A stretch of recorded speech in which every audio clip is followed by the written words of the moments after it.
matar numa live só, beleza? Galera, ideia de conflito. Vamos começar? Ideia de conflito. Basicamente, eles trazem aqui várias conceituações históricas, falando de Caim e Abel, mas é a ideia de conflito.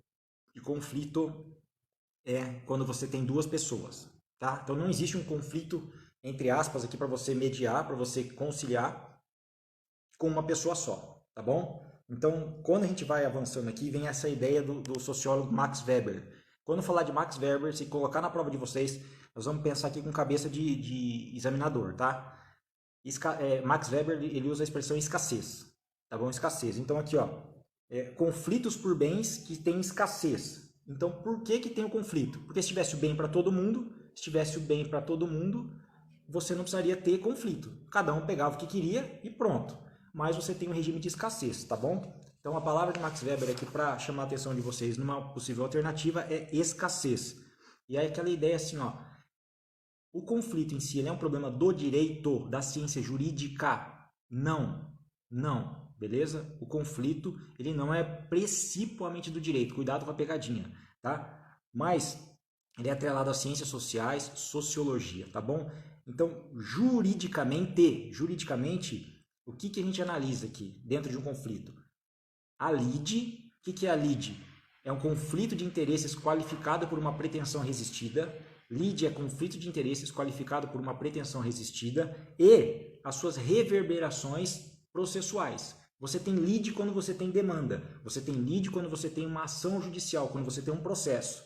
Tá? Então, o conflito não interessa, num primeiro momento, a ser analisado pelo direito, mas sim por ciências sociais e sociologia. Porém, quando você se instaura um processo, uma lide, e o que isso vai reverberar no processo, aí isso é interessante para o direito. Tranquilo? Aí vem aqui toda uma introdução do André Goma de Azevedo, e ele fala aqui, ó, tem conflito intrapessoal, intracoletivo e internacional. Ele vai interpessoal, intercoletivo e internacional. Então, se falar de André Goma de Azevedo, ele vai estar correlacionando aqui entre inter e intra, tá bom? Entre inter e intra. Tá? Essa é a palavra do André Goma. E aí eu vejo aqui, ó, para fins de avaliação, já na página aqui de vocês, virando a folha aqui. Então, quando falar, a nota, escreve na parede não, na parede não. Na parede não pode, vocês vão ser anotados. Mas assim, cara, conflito é o desentendimento entre duas ou mais pessoas sobre um tema de interesse comum. Conflito é o desentendimento entre duas ou mais pessoas sobre um tema de interesse comum. Para fins de avaliação, está sendo utilizado o que consta na Senasp. Então, se liga no que está falando na apostila aqui. Tá? E aí também vem uma explicaçãozinha de intrapessoal, interpessoal, intragrupal e intergrupal. Também não vou gastar muito tempo com isso não. Aí a gente passa para uma análise aqui da teoria moderna. Qual que é a ideia da teoria moderna? Galera, de conflito ele pode ter bons resultados, ele pode gerar bons resultados, não necessariamente o conflito é aquela ideia da teoria clássica, antiga, de ser algo belicoso, algo ruim, tá bom? Então, se você passa a entender que o conflito ele faz parte do nosso dia a dia, porque quando você tem mais de uma pessoa, você vai ter conflito, você consegue perceber que isso pode ser positivo. Porque faz parte. Não é só você que tem um conflito para resolver. Todo mundo tem conflito para resolver com todo mundo. Seja com outra pessoa, seja dentro de uma coletividade, seja entre países, enfim. Então você passa a não sofrer porque você já enraiza essa ideia, tá bom? E aí, galera, vem essa parte aqui, ó, de condutismo, behaviorismo ou culturalismo do Skinner, do Watson e do Cantor. Meu, isso aqui é um negócio assim, na hora que colocaram na apostila, sofrível, para você entender. Vou separar algumas coisas do culturalismo, behaviorismo aqui, ou condutismo, tá? Para vocês tentarem pensar isso. Na prova passada, galera, caiu uma questão sobre isso, mas estava mal formulada, acabaram anulando, tá bom? Mas o que eles fizeram? Pegaram um trecho mesmo desse escrito aqui e deixaram palavras para vocês completarem, tá bom? Então, assim, ó, se liga aqui, ó, condutismo, behaviorismo ou culturalismo são sinônimos, tá? Skinner, Watson e Cantor são os autores que trabalham com isso. Eles trabalham com comportamento. Tá? E o que é comportamento? é resposta a estímulo. Então ele não está analisando fatores genéticos, internos da pessoa. Eles sabem que existe, eles não ignoram. Mas eles estão falando aqui de psicologia social, de comportamento, de psicologia da conduta. Então, resposta a estímulo, comportamento, análise de conduta, são algumas palavrinhas que você pode tirar aqui, ó. Aprendizagem por condicionamento, influência do indivíduo, tá? Então isso aqui está focando nessa ideia de culturalismo, behaviorismo, condutismo, beleza? Psicologia social, comportamento é resposta a estímulo, valorizar os estímulos em determinadas situações, tá bom? Então a ideia desse culturalismo, condutismo, está ligada a algumas palavrinhas-chave aí. Tenta pescar isso aí, deixar no teu resumo. E aí na teoria macro, já está falando assim de relacionamento do indivíduo e as influências destes relacionamentos do indivíduo.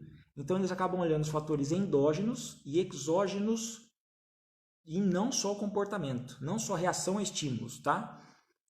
E aí, assim, conceitos aqui, ó, de negociação e oportunidade para tomada de decisão. Então, assim, ó, quando você começa a olhar, se colocar para vocês endógeno e exógeno, está falando de teoria macro. Endógeno e exógeno, teoria macro, tá bom?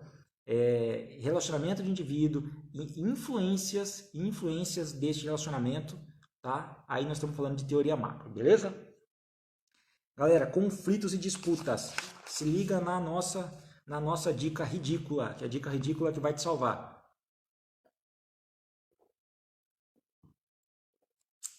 Galera, disputa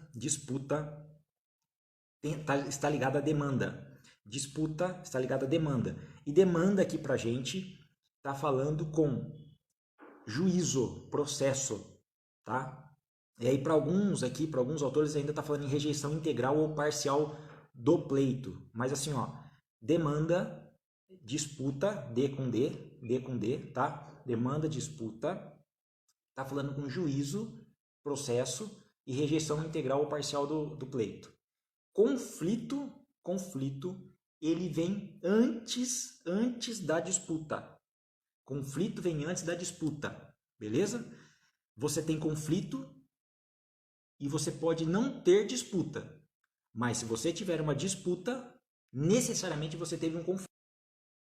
Assim, ó, C vem antes de D, tá? C vem antes de D. Então, para você ter o D, que é a disputa, você precisa do C, que é o conflito, tá bom? Agora, para você ter o C, que é o conflito, você não necessariamente vai precisar de D. Você não precisa de D. Tranquilo? Para vocês não confundirem ali, tá? Então, disputa, demanda, juízo, rejeição integral, parcial do pleito. Conflito, existe sem demanda, tá bom? Assim, ó, para fins de avaliação, outra parte que consta aqui, ó, para fim de avaliação, conflito é um desentendimento, uma incompatibilidade. Desentendimento, incompatibilidade, está falando de conflito. Conflito, desentendimento, incompatibilidade. Disputa, só como uma das partes instalar uma lide e procurar a solução por meio da decisão judicial, tá bom? Então, se falar de decisão judicial, tá falando de disputa, beleza, galera? Tranquilo? Espirais do conflito, pessoal, é quando você tem um aumento exponencial ou gradual do conflito. Você tem uma ocorrência, é um ponto ali, ó, e aí você tem o espiral, tá? E aí tudo que vai acontecendo dentro daquele cenário, daquela ocorrência, beleza?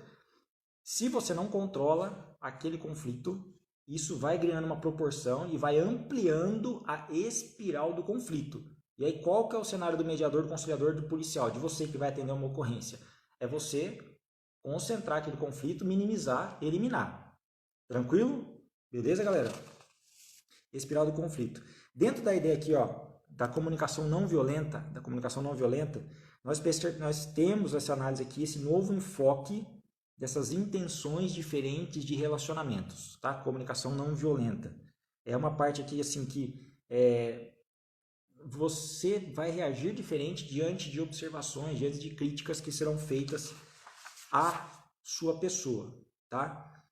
E qual que é o grande X da questão aqui, que eles relacionam ainda no conflito? Na apostila de vocês aqui, já na hora que começa aqui, essa fala aqui do manual de mediação. O conflito em si ele acaba se tornando um segundo plano. Você foi chamado para atender uma ocorrência de perturbação do sossego, e aí chega lá, as partes já estão brigando porque um é corintiano, outro é São Paulino. Aí o corintiano tá zoando o São Paulino, que o São Paulino não ganha nada, tem 50 anos, tá falando a verdade, né? Tá mentindo? Tá falando a verdade. Mas aí já virou briga de torcida, aí já mexeu com a mãe do outro. Enfim, o som, a perturbação do sossego, já ficou em segundo plano, tá bom? Já ficou em segundo plano. Então, eles trazem ainda pra gente a ideia que assim, ó, do princípio da igualdade, tá? Do princípio da igualdade. Esse princípio da igualdade que ele fala aqui, ó, é da igualdade material. Tratar os iguais de maneira igual e os desiguais de maneira desigual na medida das suas desigualdades. Tá bom? Essa é a ideia aqui do princípio da igualdade. Então, lógico, você vai falar com uma parte que tem pouco estudo, que tem pouca instrução, você vai falar de uma forma. E você vai falar de uma parte que tem um pouco mais de nível cultural, você vai abordar de outra maneira. Isso é o princípio da igualdade. Não é que você vai privilegiar A em detrimento de B. Não, você vai tratar as pessoas da maneira como elas devem ser tratadas, de acordo com o nível das pessoas e do nível de comunicação que você vai conseguir estabelecer. Beleza? Vamos avançar um pouquinho para processo construtivo e destrutivo, tá? Galera, característica básica do destrutivo é o enfraquecimento ou o rompimento da relação social que existia antes. Então, você tem um conflito, um problema. Isso vai ser trabalhado através de uma abordagem, de uma ocorrência, de uma mediação. E se aquela relação que já era ruim se romper ou se enfraquecer ainda mais, você teve um processo destrutivo. Tá? Agora, construtivo é quando você consegue um fortalecimento naquela relação social que existia antes do problema. Antes do problema de som alto entre os vizinhos, existia uma relação. Depois da mediação, da conciliação, da sua abordagem policial, da sua ocorrência, fortaleceu-se aquela relação anterior. Então, beleza, é um processo construtivo. Dentro do construtivo, ele traz duas leads para nós aqui. Ó. A lead processual, que é a própria lead lá, a definição de lead, que é um conflito de interesses qualificado como uma pretensão resistida, e a lead sociológica. Então, dentro do processo construtivo, presta atenção, nós temos a lead processual e a lead sociológica. A sociológica é quando aquilo foi discutido dentro de um processo judicial e houve resolução. Isso é a lead sociológica, dentro de um processo construtivo. Tranquilo, galera? E aí o psicólogo, o Morton Dutt, ele traz aqui na verdade traz 5, né? Deixa eu ver se eu resumi em 4 ou 5 aqui, fazendo a mnemônica. Trouxe 4, características aqui de processos construtivos. Cuidado, galera. O Morton Dutt é um cara que está citado na apostila, é uma referência no tema, na área. Então, assim, se falar de Morton Dutt, você tem que lembrar disso aqui. Morton Dutt, processo construtivo, 4 características. Aí eu separei aqui, ó, capacidade como uma palavra-chave,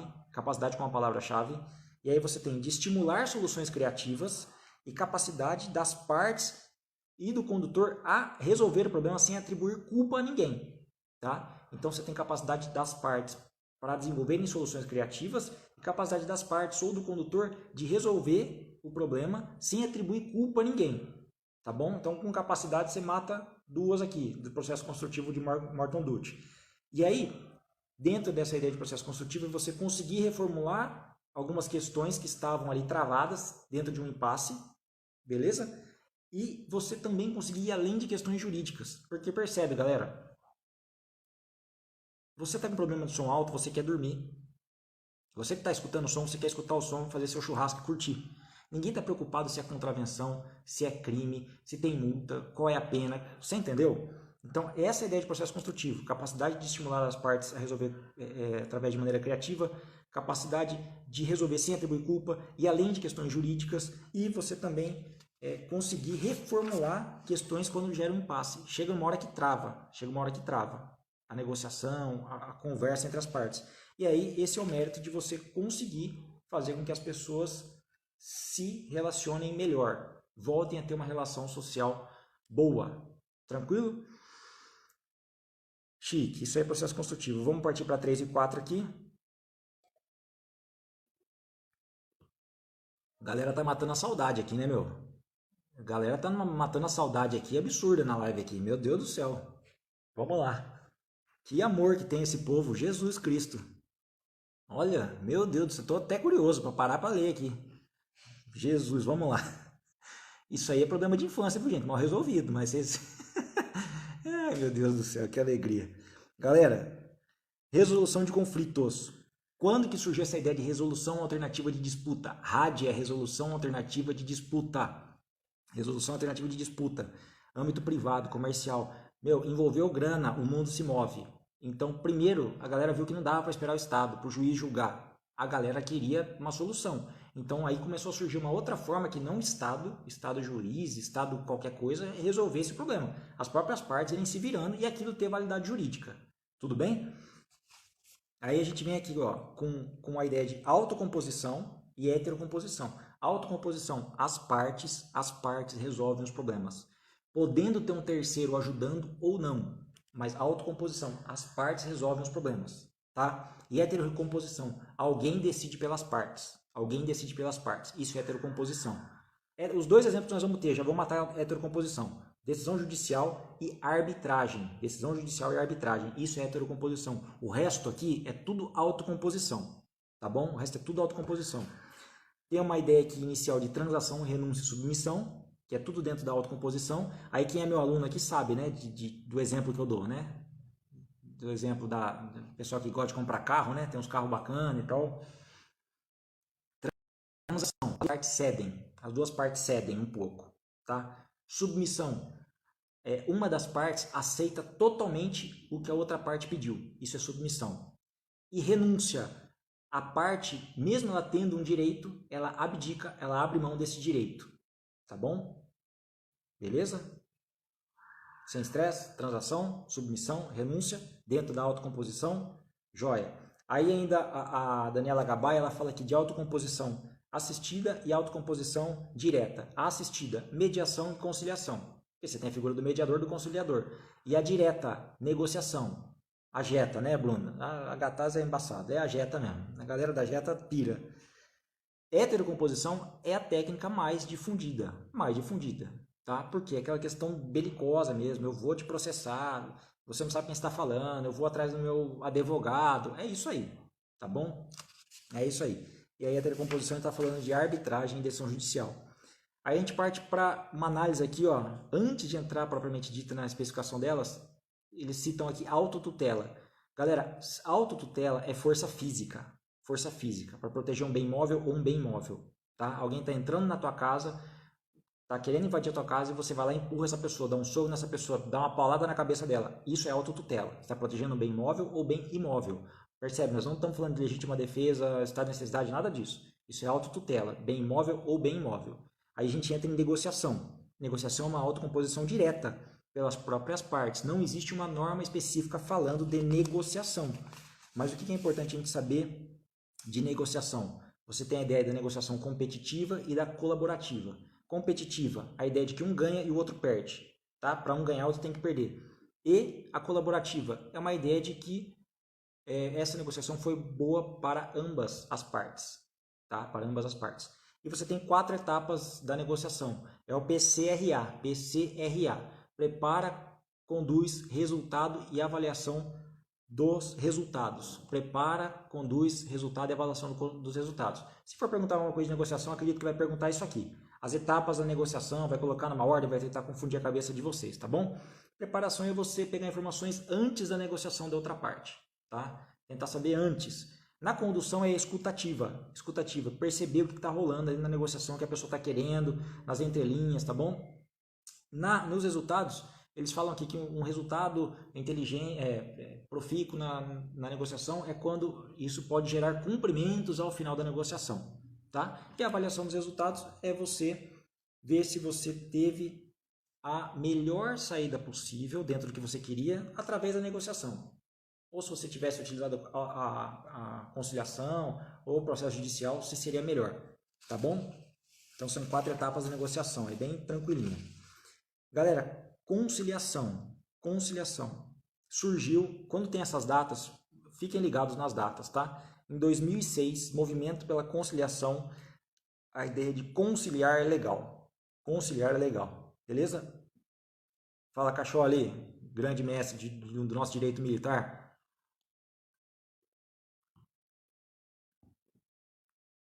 Nesse cenário, galera, tem movimento de 2006, conciliar é legal, e depois vem em 2010, a resolução 125 de 2010, que é o primeiro ato formal da cultura da paz. Então, cuidado, ó, primeiro ato formal para auxiliar, para fomentar a cultura da paz, resolução 125 de 2010, tá bom? Qual que é a ideia da conciliação? É que não deixasse para que um terceiro resolvesse o seu problema, mas sim que você com a outra pessoa resolvesse o seu problema, tá? Não deixar para um terceiro resolver o problema. Cuidado que eles vão jogar para vocês aqui na prova, ó, a diferença entre conciliação e mediação. Entre conciliação e mediação. Conciliação, pega o M, outra diquinha aqui, mnemônicazinha babaca que vai ajudar vocês, tá? Não há relação anterior entre as pessoas. Não há relação anterior entre as pessoas. Então, eles citam aqui dívida de valor, um acidente de trânsito, algum problema que surgiu, tá? Uma compra e venda, tá? Então, conciliação, pega o M. Não há vínculo anterior entre as pessoas. Então, o conciliador, ele pode sugerir soluções. Ele fala de vantagens ou desvantagens, tá bom? Então, conciliação, não há vínculo anterior e ele pode sugerir vantagens ou desvantagens, propor algumas coisas aqui dentro da conciliação. Contudo, conciliação, mediação, galera, não se força acordo. As partes que decidem se chegam no acordo ou não, tá bom? E aí tem uma alteração aqui da Lei 9.099, falando que a conciliação pode ser feita à distância, né? À distância, não precisa ser presencial, ela pode ser utilizada aqui meios tecnológicos, enfim. Acho que isso aqui não é tão relevante, não. E aí já entra na mediação, tá? Já entra na mediação aqui. Ambos esses conceitos trazidos no CPC de 2015, tá bom? Lei 13.105 de 2015, nosso CPC, que entrou em vigência em 2016.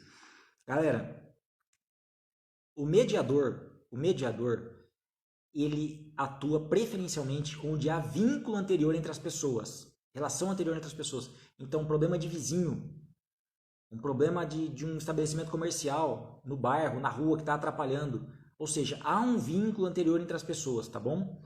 E aí o mediador, como há esse vínculo anterior, ele não sugere vantagens ou desvantagens, soluções. Não, não, não, não. Esse mediador, ele facilita o diálogo. Ele facilita o diálogo, tá bom? Então, o conciliador, não há vínculo anterior, ele sugere soluções, fala de vantagens ou desvantagens. E o mediador, como há vínculo anterior, ele não sugere nada, ele só facilita o diálogo. Tranquilo, galera? Eles vão tentar confundir vocês nesses conceitos aí, tá? E eles já entram aqui com... cara, deixa as perguntas aí e depois me manda no privado, tá bom? Se der tempo eu respondo no final. Vocês mandam que eu respondo no final. Aí eles trazem conceito aqui, ó, de conhecimento, habilidade e atitude. Conhecimento, habilidade e atitude. Conhecimento, saber, habilidade, saber fazer e atitude, querer fazer. Querer fazer, tá? Tô com a minha auxiliar preferida aqui, tá perguntando se tá tudo certo. Tá tudo certo, meu amor. Obrigado, viu? Te amo. Conhecimento, saber. Habilidade, saber fazer. Atitude, querer fazer, tá? Se liga em palavrinhas-chave, ó. Conhecimento, saber, ter conhecimento. Habilidade, saber fazer, aplicar conhecimento. E atitude, querer fazer, exercer a atividade de forma plena. Então se liga em palavrinhas-chave aqui, ó. Conhecer, saber, ter. Habilidade, saber fazer, aplicar. Atitude, querer fazer, exercer forma plena, tá? Acho difícil que eles vão querer ficar pegando em vocês isso aí, ó, complete as frases aqui. Mas, vamos lá, né? Prova é prova, galera. Arbitragem, galera. Arbitragem é heterocompositiva. Arbitragem é heterocompositiva. O árbitro decide, o árbitro julga. O árbitro julga, é um terceiro imparcial que vai julgar o problema, tá? Ele julga relações envolvendo direitos patrimoniais disponíveis. Direitos patrimoniais disponíveis, tá bom? Por exemplo, a Maluzeira tá ali na sala. Eu não aguento mais a Maluzeira. Deu um trabalho danado hoje, minha filha. Eu vou vender a Malu. É um direito patrimonial. Tô vendendo minha filha. Eu posso dispor? Eu não posso dispor, tá bom? Então, tem coisas que não se envolvem nem direito patrimonial em si, mas estou forçando um exemplo para vocês entenderem. Então, a arbitragem, o árbitro julga, decide, é heterocompositiva, trabalha com direitos patrimoniais disponíveis e qual que é a vantagem? Você tem menos burocracia e você tem menos tempo, porque na Câmara de Arbitragem as coisas funcionam mais rápidas. Beleza? Fala aí, papai, tá dormindo bastante aí? Tá dormindo, né, Rodney? Senhores, aí a gente vem aqui com uma parte do zero direito, que é o seguinte. Ele traz aqui algumas dicas sobre arbitragem, tá bom? E aí eu sugiro, né, uma mnemônica simples aqui para vocês, que é o DECOCAS. DECOCAS. O que é DECOCAS? Galera, você tem dentro da arbitragem aqui, arbitragem de direito, de equidade, aí você tem a convenção de arbitragem, que é um gênero que extrai as espécies de cláusula compromissária e compromisso arbitral. Aí você tem a capacidade civil e você tem a sentença. Então, DECOCAS, direito e de equidade, de convenção, aí convenção você vai puxar cláusula compromissária e compromisso arbitral, aí CAS, que é capacidade civil, e S de sentença arbitral. O que é arbitragem de direito? O juiz aqui, né, o árbitro, né, na verdade, ele julga de acordo com as regras de direito civil, direito patrimonial. Daí as partes, inclusive, podem escolher as regras aqui, podem tirar algumas regras. Não vai ter recurso, não vai ter prova testemunhal, só vai servir prova documental. As partes escolhem, tá bom? Aí arbitragem de equidade. Equidade é o seguinte, é justeza, equanimidade. A ideia, galera, é de que o árbitro não fique preso somente às normas positivadas. O juiz de direito, ele só usa a equidade quando a lei o autoriza expressamente. O árbitro não. O árbitro ele pode usar de alguns elementos aqui que não estão efetivamente positivados, porque ele entende no momento que é mais justo, tá bom? Aí, convenção de arbitragem. Cláusula compromissária ou cláusula arbitral vem antes do problema, vem antes da lide. Tá? Antes, quando vocês estão fazendo um contrato de compra e venda, vocês colocam isso no contrato. Uma cláusula compromissária. Se houver algum problema, ele será solucionado através da arbitragem. E o compromisso arbitral? Quando você não tem essa cláusula arbitral e você decide, depois do problema, resolver aquilo através da arbitragem. Tá bom? Outra mnemônica simples, tá? Convenção de arbitragem, cláusula, CL. Então, CL vem antes do problema. E o compromisso arbitral, CO. CO vem depois de CL. Então, CO vem depois de problema, tá bom? Do problema. Capacidade civil. No Código Civil foi alterado recentemente com o CPC, o Estatuto da Pessoa com Deficiência, mas assim, tem os absolutamente incapazes e os relativamente incapazes. Quem tem mais de 18 anos, em regra, é civilmente capaz. Mais de 18 anos, em regra, é civilmente capaz. E aí a apostila de vocês coloca aqui, ó, na letra F, tem que ser número ímpar de árbitros, tá? 1, 3, 5, 7, 9, 11, tá bom? Aqui tem uma pergunta, se os nomearem número ímpar de árbitros, tá errado, tá? É se nomear número par de árbitros, beleza? Se nomear número par de árbitros, vai ter que nomear mais um, tem que ser número ímpar, tudo bem? E a sentença arbitral, senhores, é título executivo judicial. O que é isso, galera? A sentença do árbitro não precisa de homologação judicial para ter força. Não precisa de homologação judicial para ter força. Cuidado que a prova vai colocar isso para vocês. Sentença arbitral é título executivo judicial. Tem a mesma força de uma sentença judicial. O que você vai fazer? É que caso alguém descumpra o acordo, você vai pegar essa sentença e você vai executar essa sentença no judiciário. Mas é igual uma sentença judicial. Você precisa executar essa sentença no judiciário para ela ter a força executiva, tá bom? Mas sentença arbitral é título executivo judicial. A gente vai para as aulas 5 e 6, pessoal. Algumas regrinhas aqui, algumas datas, tá? Começa falando lá da ideia de Japão, China, através de Confúcio, os aldeões, enfim.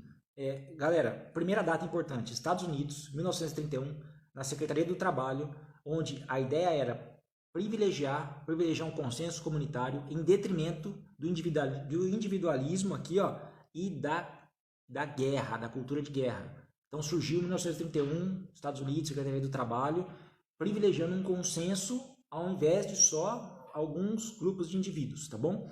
Depois você vem para 1976, na Roscoe Pound, de Frank Sander, 1976, falando aqui de variedade de resoluções, de processos de resoluções de disputa, que é um embrião de como nós conhecemos hoje. Então, se perguntar para vocês qual é o embrião, qual desses marcos históricos é o embrião de como nós conhecemos hoje aqui a nossa conciliação, mediação, etc., 1976, Frank Sander, beleza?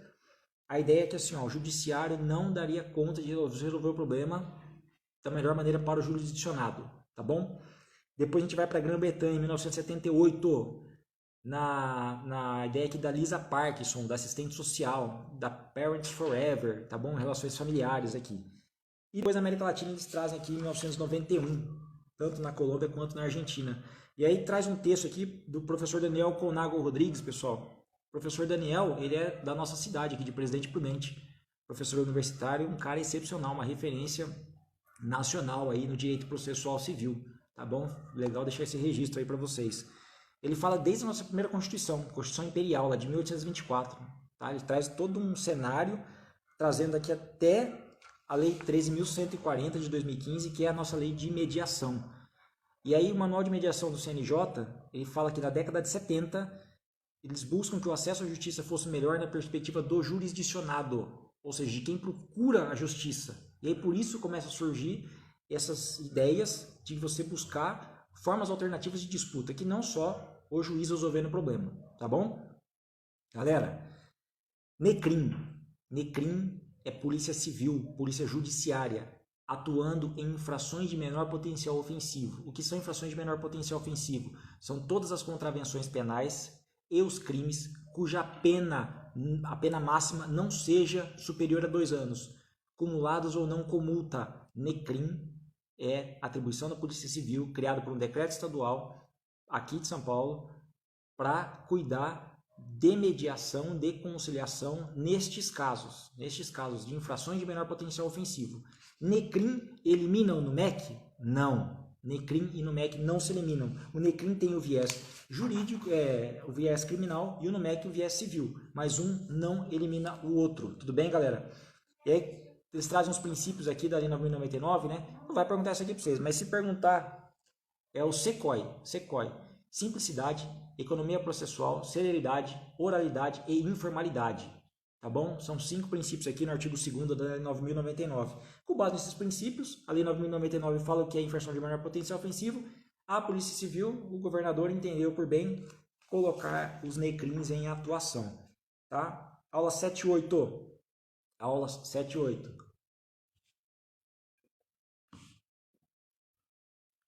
Mediador extrajudicial. Galera, é uma pessoa privada, uma instituição, é um órgão, um setor de uma instituição privada, é quem não atua dentro do Poder Judiciário. Mediação extrajudicial é qualquer um que não seja dentro dos quadros do Judiciário. Porém, a eles se aplicam as mesmas regras de impedimento e suspeição do 144 e 145 do CPC. Tá bom? E aí não tem o conceito de que é o mediador extrajudicial, mas tem os 3 Cs do artigo 9º da lei: capacidade civil, capacitação e confiança das partes. Capacidade civil, capacitação, curso específico, e confiança das partes. Confiança subjetivo, capacitação e capacidade civil, objetivos, tá bom? Então, através disso, a gente tira um conceito do que é mediador extrajudicial. Agora, princípios norteadores. Agora começou a ficar sério, tá? Deixa eu ver que horas são. Tá quase acabando já a nossa live. São 8 princípios norteadores. E você tem 5 códigos de ética. Coloca isso um do lado do outro. 8 princípios norteadores e 5 códigos de ética, para você não confundir. Tá bom? O código de ética ele é mandatório. Ou seja, ele busca melhorar a qualidade dos serviços, tá? E ele busca aprimorar a política pública de resolução destes conflitos. Aí vamos abordar um pouquinho aqui, ó. Galera, princípios, confidencialidade. A regra é que tudo que trabalha ali na mediação seja confidencial. Porém, se houver violação à lei, se houver algum crime, ou se as partes expressamente autorizarem, não vai haver confidencialidade, tá bom? Então, cuidado. Confidencialidade não é absoluto. Decisão informada ele vai ligar você com o princípio da autonomia da vontade. Decisão informada é a autonomia da vontade. Competência está ligado aqui a estar capacitado, tá? Imparcialidade nem vou falar. Independência e autonomia é a ideia de que você não força nenhum mediador, ninguém a fazer acordo. Então o mediador, o conciliador ali, ele atua sem pressão nenhuma, ele decide com base na sua experiência e nas regras o que pode ou não ser feito ou não. Respeita a ordem pública e as leis vigentes, também é mais ou menos tranquilo, né? A gente não tem muito o que gastar. E a palavra da moda aqui é empoderamento. Empoderamento quer dizer que as partes são os juízes da causa. E validação é aquela coisa de você abrir o coração. Abre o coração para a pessoa, vai se despir da farda. Isso é a ideia de validação, tá bom? Aí vem a ideia de código de ética. Ética, assim, quando ninguém tá vendo. Isso é ética, tá bom? Aí ele vai ligar aqui, ó, informação com o princípio da publicidade do artigo 37 da CF. Informação é publicidade. Autonomia da vontade, lembra que tem igual falando que é a decisão informada? Então tem aqui código de ética também, autonomia da vontade, que lá é tratado como decisão informada. Depois vem ausência de obrigação de resultado, por quê? Você não é obrigado a forçar acordo nenhum, e desvinculação da profissão de origem. Por quê, galera? Você não precisa ser de determinada área, não precisa ser formado em direito, tá bom? Então você, mas eu vou falar de um ramo aqui que é ligado à engenharia, eu preciso do engenheiro? Não, mas eu sou engenheiro, não tem problema, ali você é mediador.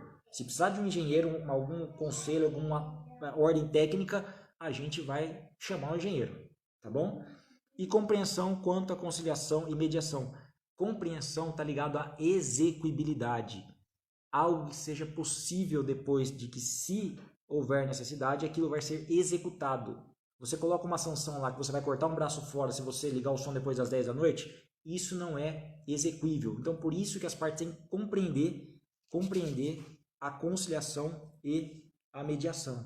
E aí, eu já falei que o Código de Ética é mandatório, né, para desenvolver as políticas públicas de resolução de conflitos e sobre a qualidade de prestação dos serviços. Galera, mediação judicial, aulas 9 a 12. Mediação judicial, ligada aos quadros do judiciário. Você tem de novo, né, não precisa ser bacharel em direito, hein, pelo amor de Deus, galera, pelo amor de Deus. Você tem aqui, ó, a ideia de pré-processual, processual e incidental. Pré-processual é no Sejusc, Centro Judicial de Solução de Conflitos e Cidadania. Já vi cair mais de uma vez. O que é Sejusc? Centro Judicial de Solução de Conflitos e Cidadania. Ou no NUMEC, quando tem um acordo entre NUMEC e Sejusc, vai para essa ideia de mediação judicial pré-processual. Galera, quais são as distinções? Na mediação, qual a diferença do processo? Você tem a carta convite. No processo, você tem a citação. Na carta convite, você vai colocar assim, ó, estamos convidando Vossa Senhoria para tratar de um assunto do seu interesse. Na citação, não. Na citação, em regra, ela já consta o objeto da demanda. Porque a parte já vai ter que responder, vai ter que se defender, vai ter que ir atrás de um advogado. Tá? Então, cuidado aqui. Mediação, você tem carta convite para tratar de interesse da sua demanda. E no processo, você tem a citação. Beleza? Deixa eu ver se tem mais alguma coisa diferente aqui.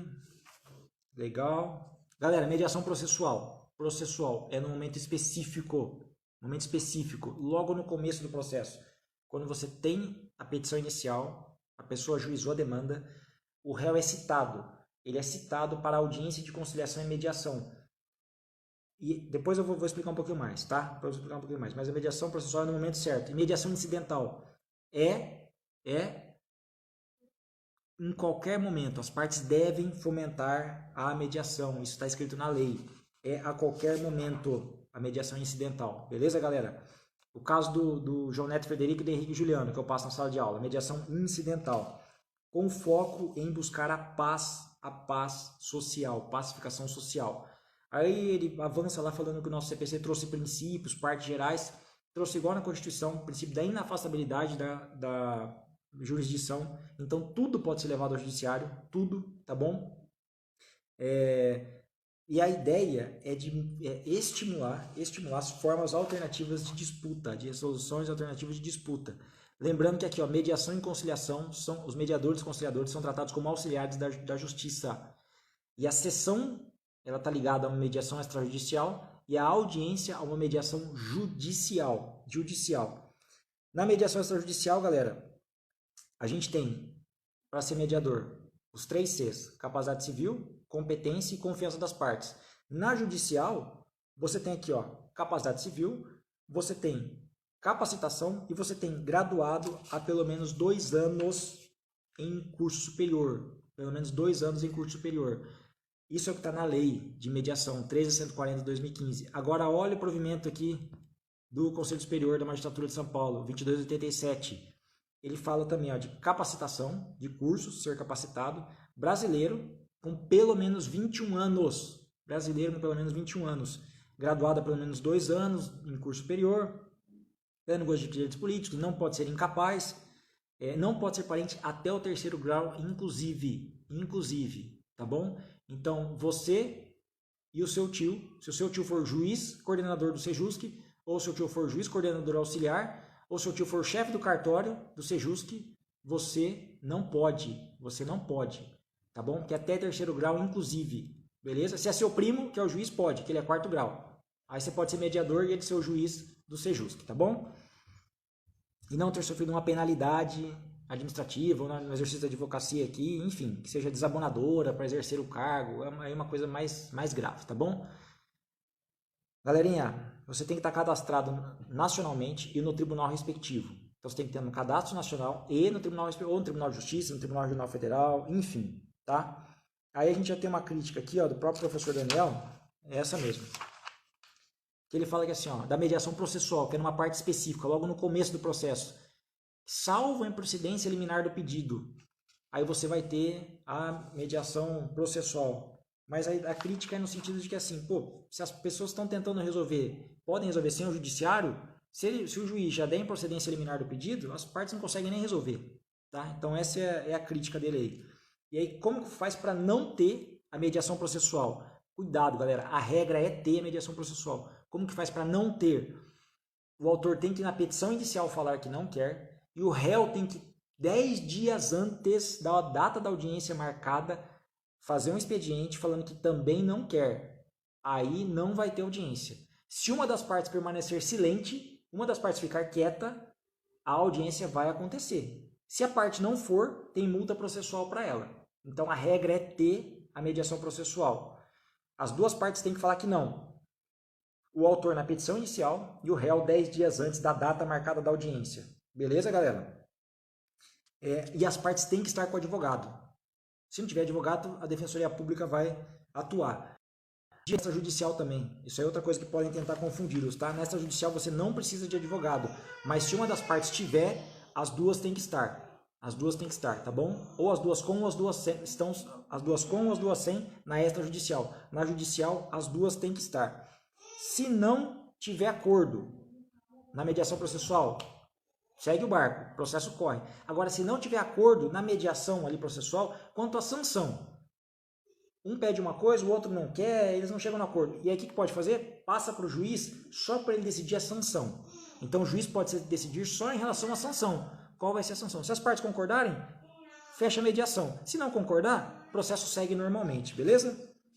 E aí, galera, essa mediação processual, ela vai ter homologação judicial e isso vai ser um título executivo judicial. Judicial. Tá? Diferente da mediação extrajudicial. Porque a mediação extrajudicial vai gerar um título executivo extrajudicial. Mais pra frente nós vamos entrar nisso aqui. Galera, mediação extrajudicial já falamos bastante, tá? Câmaras privadas, faltando 10 minutos aí. Vamos ver até onde nós vamos conseguir chegar. Depois vocês me falam até que aula que Pirituba falou que vai cair aí. E aí eu tento avançar até onde der, beleza, galera? Câmaras privadas. Galera, câmara privada é empresa. É empresa. Tá? O cara vai ganhar, o cara vai cobrar para fazer mediação. E aí tem toda uma explicação aqui de como funciona, como não funciona, mas basicamente eles trazem o que é pessoa jurídica de direito privado, pessoa jurídica de direito público. Pessoa jurídica de direito público interno e externo, externo, estados estrangeiros, interno, União, Estado, Município, Distrito Federal, território, autarquias, associações públicas, entidades de caráter público criadas por lei. Aí vem pessoa jurídica, página 70. Página 70. Página 70. É aulas 19 a 22, eu comecei a 19. É isso aí, depois vocês confirmam para mim, tá, galera? Se vai cair da 19 a 22 ou se não, se vai só até a 18. Beleza? O R. Gama falou que é até a 22. Vamos lá. Aí vocês me avisam aí, galera. Senhores, qual que é a diferença? Aqui na pessoa jurídica de direito privado, na Câmara, tá, de mediação privada, o lance é o seguinte. Cai até 18. Não, até a 70. A 70 para mim aqui, galera, já falou de mediação, pré-mediação, atos preliminares. É isso? É a página 20, independente da aula. Vai a aula 17 e 18. A 19... não falaram, só falaram de página, tá? 19 a 22, vocês não sabem se cai ou não. Tá bom, então vamos lá. Pessoa jurídica de direito privado, galera. Pessoa jurídica de direito privado. Registro de seus atos constitutivos até a aula 18. Beleza. Valeu, Rony. Eu vou até a 18 aqui também. Registro dos atos constitutivos no registro público competente. Se você tem uma sociedade, se você tem uma associação, uma fundação, você tem que registrar no lugar correto. No lugar correto. No meio da 1922. Que louco, né? Não dá nem para saber. Tá bom. É muito louco.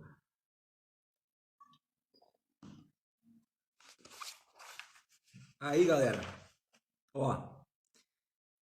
A ideia, câmara privada, assim, ó, pode ser uma empresa, pode cobrar pelo serviço, só que ela vai ter que, uma parte ela vai ter que fazer de graça, pro bono. Qual que é o percentual que colocam aqui, ó? 20%.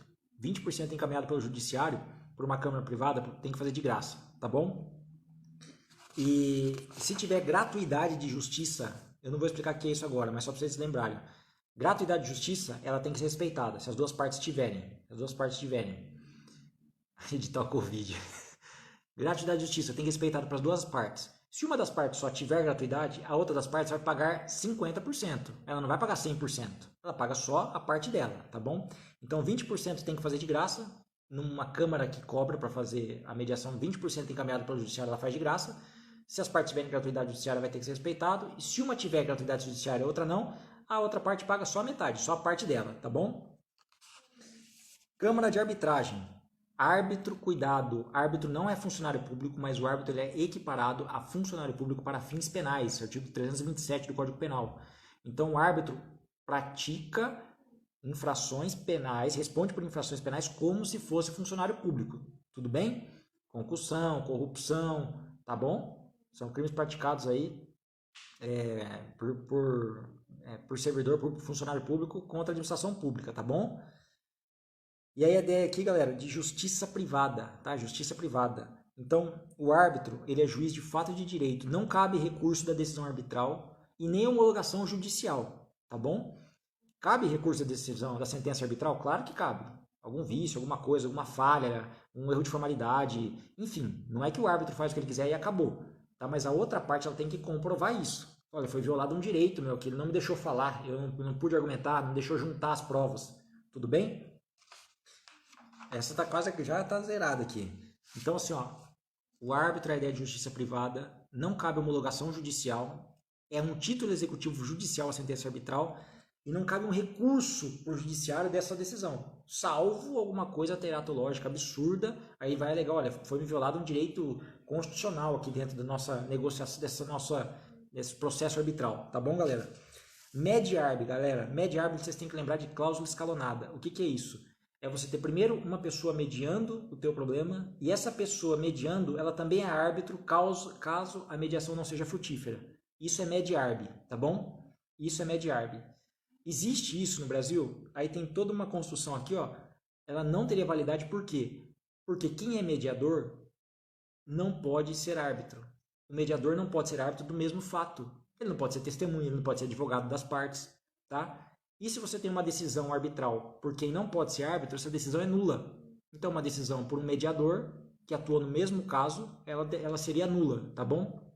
Então, essa ideia de med-arb, aqui, cláusula escalonada, nós não temos no Brasil.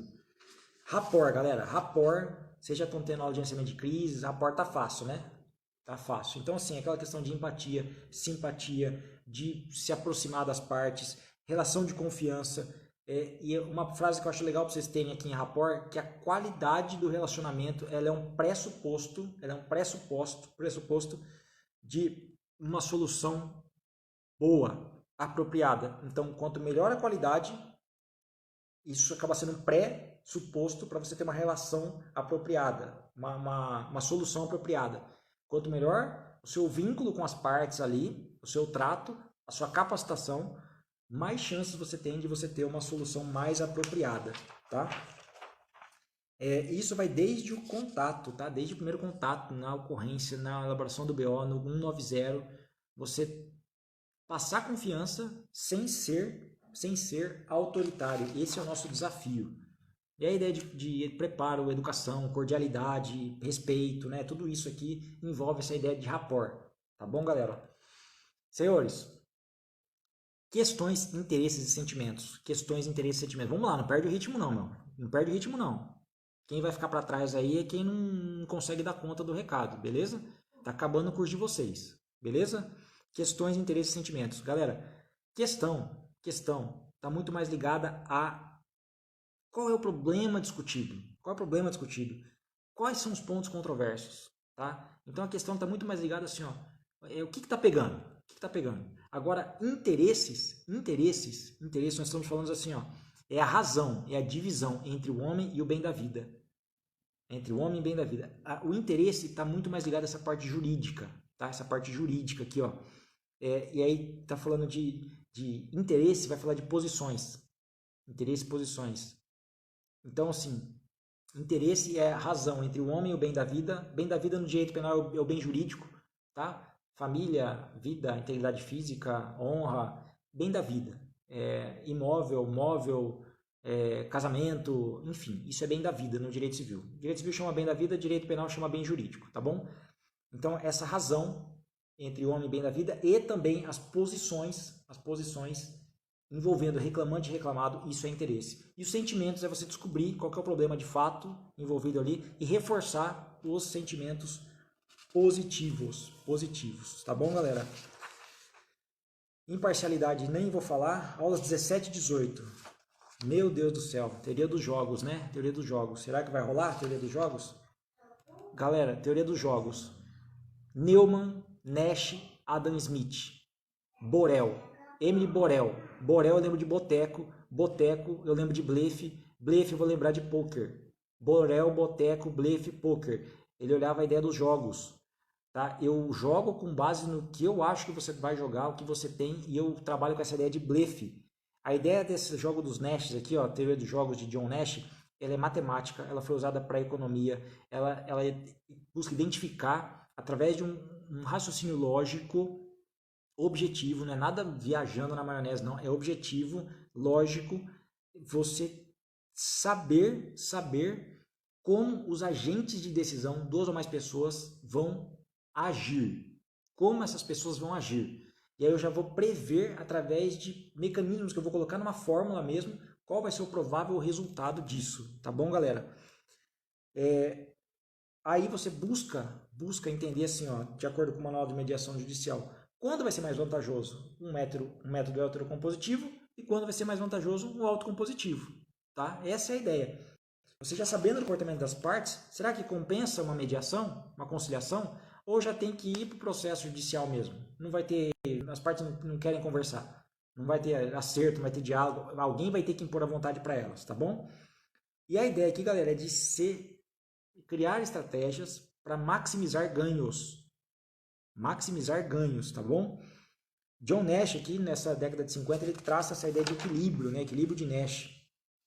E aí, quando eu falo de Adam Smith tem uma frase muito famosa no campo do direito, que é a mão invisível do mercado. Adam Smith ele vai ligar com Charles Darwin. Charles Darwin. Ou seja, quem é melhor vence, o melhor vai prosperar, o melhor prospera. Igual Charles Darwin, né?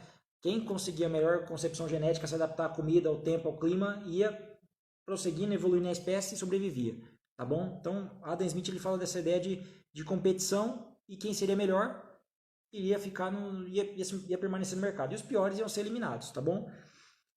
Para Neumann, ele fala de teoria não cooperativa. Teoria não cooperativa. Fala de competição, teoria não cooperativa e que um ganha e o outro perde. Neumann, teoria não cooperativa, um ganha e o outro perde, ele fala de competição. Faltam 30 segundos, eu vou tentar falar de Nash.